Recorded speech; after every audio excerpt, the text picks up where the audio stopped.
ఇప్పుడు నేను చెప్పబోయే రాశుల వాళ్ళకైతే అదృష్టం తలుపు తడుతుందని చెప్పాలి. ఎందుకంటే కేతువు గ్రహం అనేది 18 నెలల తర్వాత ఈ నెల 16వ తేదీన గ్రహం అయితే మార్పు చెందబోతోంది.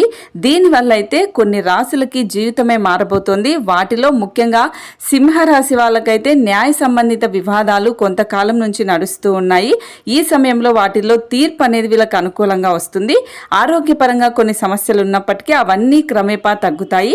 చిరకాలంగా మీకున్న కోరికలన్నీ ఇప్పుడు నెరవేరుతాయి. శారీరకంగా మానసికంగా మంచి ఆరోగ్యంతో ఉంటారు. ఏ పని పూర్తి చేయాలన్నా అందుకు ఇప్పుడు మీకు అదృష్ట సమయం అని చెప్పాలి. సో కోర్టు సమస్యలు ఏవైనా ఉన్నా కూడా అవన్నీ కూడా ఇప్పుడు తీరుతాయి. మీకు ఉద్యోగాల్లో కూడా ప్రమోషన్స్ వస్తాయి. డబ్బు పరంగా మీకు ఇప్పుడు మంచిగా వస్తుందని చెప్పాలి. అలాగే తులారాశి వాళ్ళకు కూడా కొత్తగా కాంట్రాక్టులు లభించే అవకాశం ఉంటుంది. కుటుంబ జీవితం సంతోషంగా ఉంటుంది. అందరూ కలిసి తీర్థయాత్రలకు కూడా వెళ్ళే అవకాశం ఉంటుంది. వ్యాపారంలో మంచి మార్పులు ఉంటాయి. ఏ పని తలపెట్టినా అందులో అద్భుతమైన పురోగతి వస్తుంది. ఉద్యోగంతో పాటు వ్యాపారంలో కూడా ఉన్న వాళ్ళకి అద్భుతమైన లాభాలు అయితే వచ్చే అవకాశం ఉంటుంది. ఉద్యోగాల్లో ఉన్న వాళ్ళకి ఇంక్రిమెంట్స్ వస్తాయి, ప్రమోషన్స్ వస్తాయి. వ్యాపారాల్లో ఉన్న వాళ్ళకి లాభాలు అనేది అనుకోకుండా వచ్చేస్తాయి.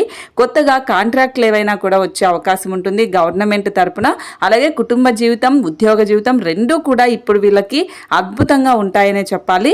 ఇక కర్కాటక రాశి వాళ్ళకు కూడా ఆరోగ్యం బాగా మెరుగుపడుతుంది. ఎటువంటి ఆందోళన చెందాల్సిన అవసరం లేదు. తోబుట్టువుల నుంచి పూర్తి మద్దతు మీకు లభిస్తుంది.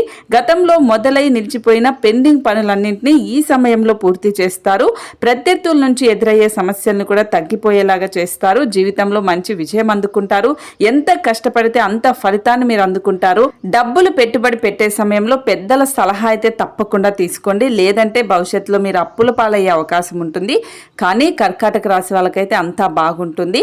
ఇప్పుడు నేను చెప్పిన ఈ 3 రాశులకైతే ఖచ్చితంగా 18 నెలల పాటు పీడించిన దరిద్రం మొత్తం ఇప్పుడు పోయి వీళ్ళకు డబ్బుల వర్షం కురుస్తుంది. జీవితం పూర్తిగా మారిపోతుంది. మరి మీ రాశి ఏంటనేది కామెంట్ చేయండి.